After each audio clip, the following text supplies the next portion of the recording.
Karibu sana katika channel yangu ya YouTube. Natumai sote ni wazima.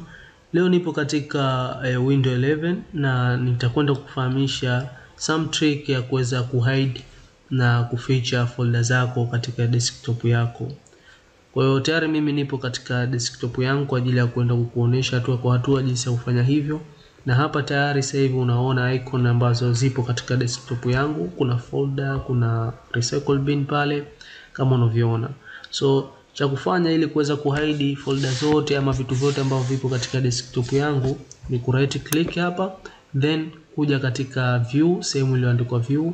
Baada ya kuingia katika view uta click, then utashuka box huku pembeni, utakuja chini kabisa ambapo kuna someka show desktop icons. Sasa hivi ipo tick hapa na ndio maana tunaona icon zote ambazo zipo katika desktop.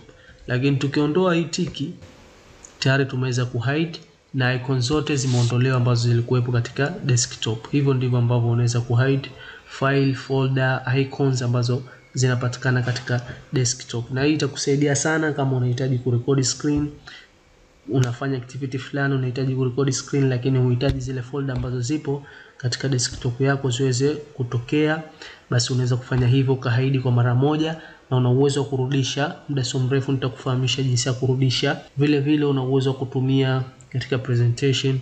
Sometimes unaweza kupresent kitu unatumia mashine yako, unahitaji kuficha zile folder na file ambazo zipo katika desktop, unaweza kutumia njia hii. Kwa hiyo ni just ku right click, kuja katika view, then ukaja huku uka click katika show desktop icons. Sasa hivi na click kwa ajili ya kutick. Kwa hiyo kama unavyoona zimerudi folder, file, application zote ambazo zitakuwa zinapatikana katika desktop. Hivyo ndivyo ambavyo unaweza kufanya, ni rahisi sana. So endelea kufuatilia channel yangu, usikose video inayofuata.